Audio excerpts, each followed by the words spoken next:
درود دوستان، باز هم برنامه جدیدی میآموزیم است منظوری شما و ما حالا در ناحیه فیض‌آباد در دهه آبشاران در خاندان حفیظ‌وفا قرار داریم.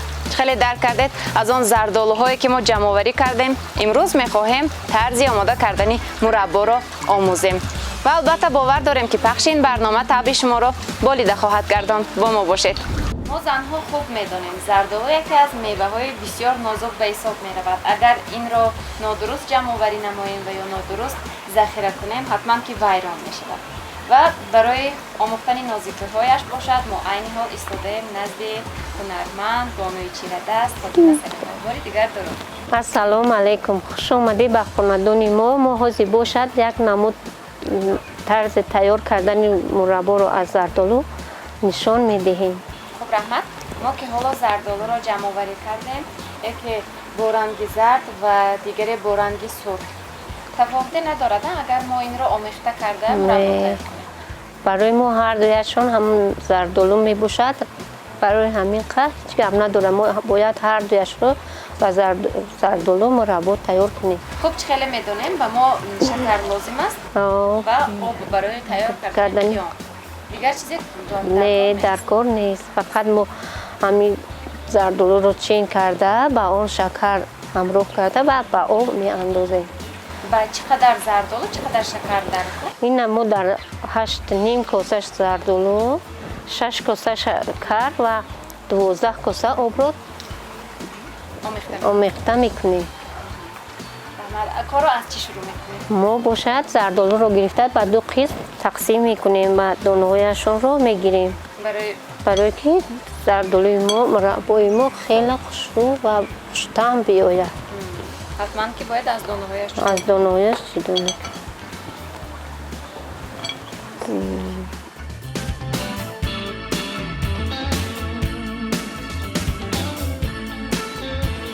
پس از جدا کردن دانه ها چی کار میکنیم؟ میرویم به سر دیگ؟ به سر دیگ میریم برای که اول آلو رو گرم کرده بعد قیام آن رو تیار کنیم. قیام چقدر وقت باید که باید تا نگاه میکنیم که آب قیام ما زرد شود. تقریبا چقدر باید جوشد؟ تقریبا باید یک ساعت یا یک نیم ساعت جوشد. وقتی خیلی زیاد برای که قیام ما چقدر تیار شود همونقدر مربای ما خوش‌طعم می آید.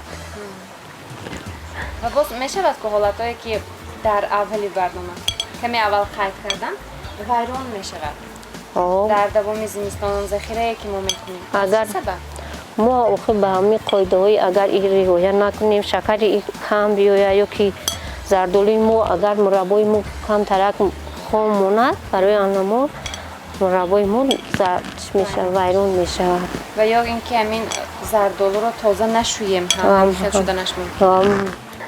بسیار از این دوغم همین زردآلو رو مربای ما ویران میشه. از چی؟ از دوغ‌های نه دوغ‌های زردآلو. و کوشش هرچی باید بیشتر کوشش نماییم تا اینکه زردآلوی تازه بی نقصان رو ما مربا کنیم.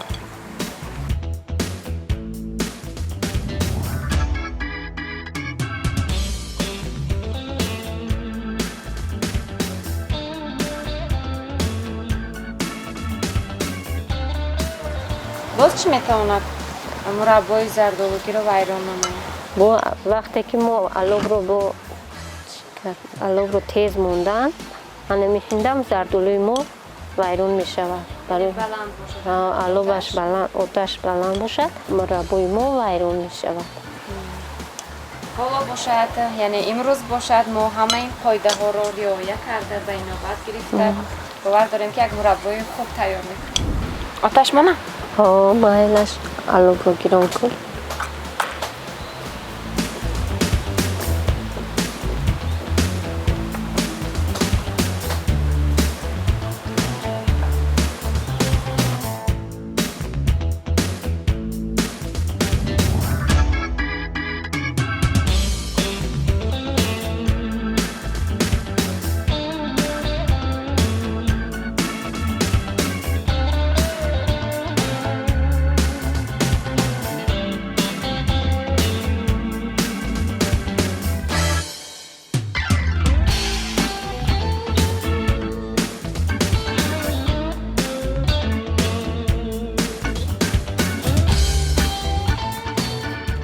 آب نجوشیده ما شکر رو علاوه میکنیم. ما وقتی که آب رو دوختیم باید در اون شکر رو علاوه کنیم. گرم نشده آب. گرم نشدن 6 کاسه شکر.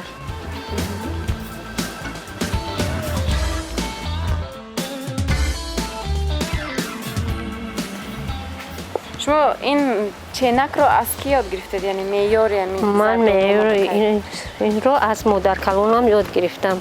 بیبیتان یاد دادن؟ بیبیم و ما یاد دادن هم مادرم. یعنی از خوردی میدونستید؟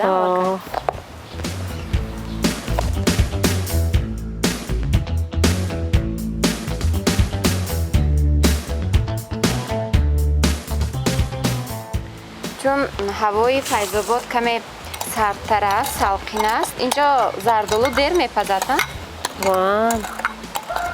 نسبت به جاهای دیگر جاهای ما خیلی سالقین است. برای همون زردالوی جای ما خیلی دیر میپزد. همه که مرباشون تیار کنم نوبت به ما است. خب اینش هم با مزه تر شود هرچی.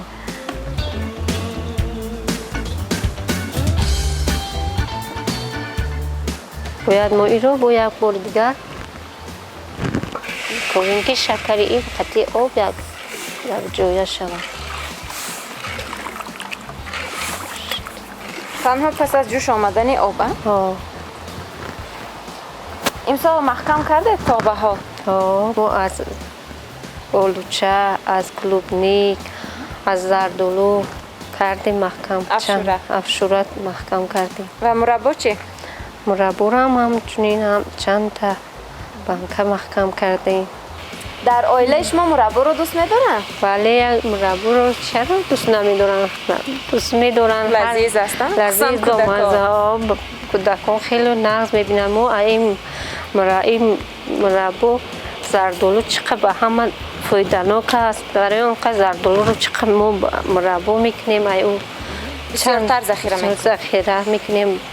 همه همسایه های ما این چند ظرف محکم کردن و برای که این چقدر فایده‌ناک میباشه. یعنی از چیزی طبیعی آمده باشه؟ از چیزی طبیعی هست. همین تیار میکنه. وقتی که مهمون به خانه ما میآید ما زیر دسترخوان این مربا زیر دسترخوان میباشد. ما مربا رو در روی دسترخوان میبریم. این خیلی لذیذ است و خوش‌طعم است. یعنی پیشنهاد میکنید به مهمان؟ بله. چون چیزی تیار است؟ تیار چیزی که تیار است ما اون رو به پیش مهمان میگذاریم. یعنی کاری بانوان را آسان میکنید. بله. واقعا کمی در تابستان اگر همین خودی بانوان کمی زحمت کشند حتما که در زمستان کارشان آسان و سخت خواهد بود. بله. ما زنون همه وقت در جمعگیری همین زردالو و میوه ها میباشیم که روزی زمستان از آب تنفسی نکشیم. آبی ما جوش اومد و شکرش هم علاقه هضم شده است. از روی زردچوی آب میفهمیم که آماده شده است. از روی آبش میفهمیم که قیام ما زرد شده است، خیلی تیار شده است. بیشتر در ناحیه فیض‌آباد کدام میوه تیز پخته میرسد، خوب پخته میرسد و هرچی بیشتر مثلا ذخیره میکنید به فصل زمستان؟ بیشتر به میوه های ما آلوچه، گیلاس، زردالو، نوک، سیب، ما از همه اینها اشورا تیار میکنیم تا که در زمستان ذخیره کنیم. و واقعا در حولی اونقدر مثلا کلان خود شما قریب تمام این نموده میوه‌جات رو داره. بله. این میوه هایی که در حولی ما است ما اینها رو به خودمون ذخیره کرده بعد از اون باقی مونده اون رو به بازار برده میفروشیم و از حساب اون زندگیمون رو پیش میبریم.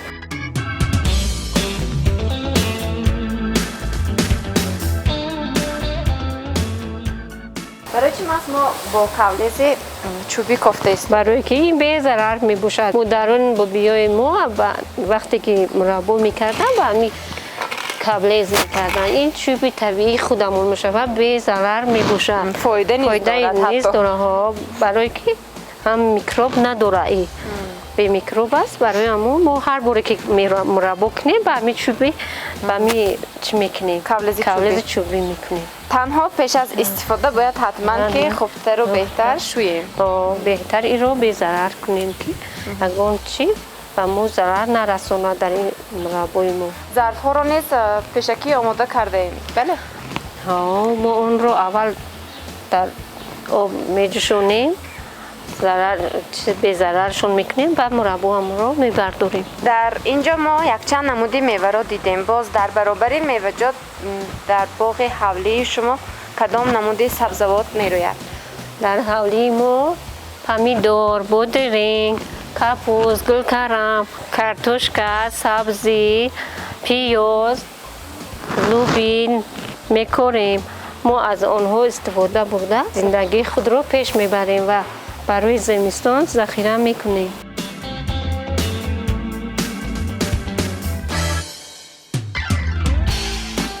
این علاقه قیامی ما تیار شد. میتوانیم زردالومون رو اندازیم.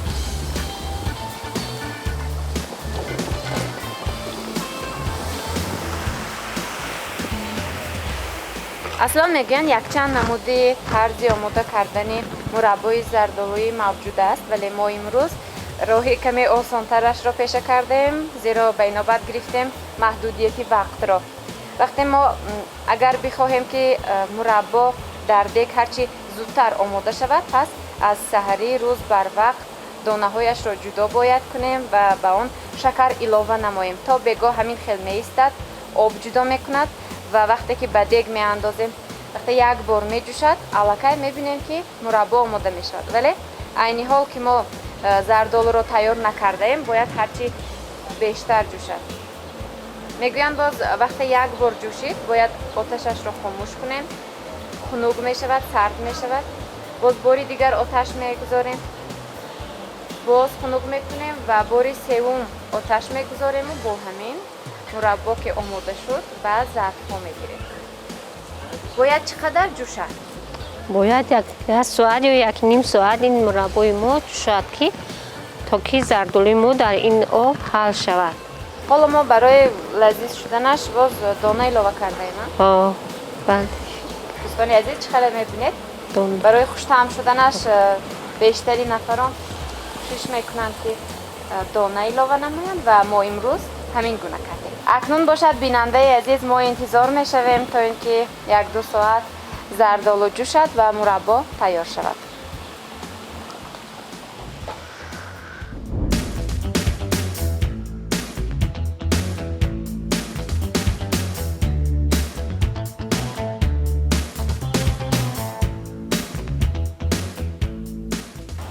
پس از یک نیم ساعت مربای ما تیار شد. ما آن را به ظرف‌ها میبرداریم.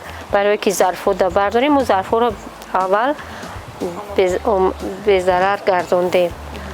برای اون بردارید.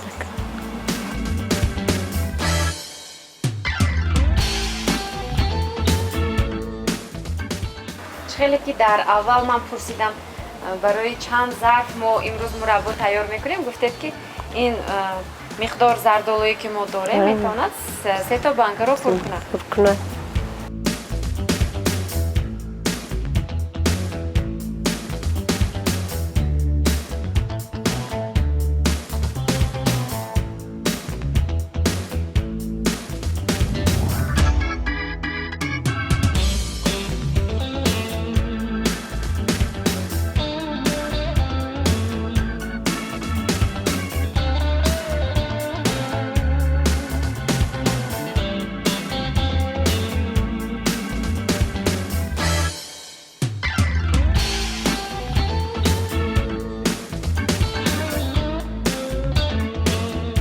خوب محکم میکنیم. مایلش مرحمت.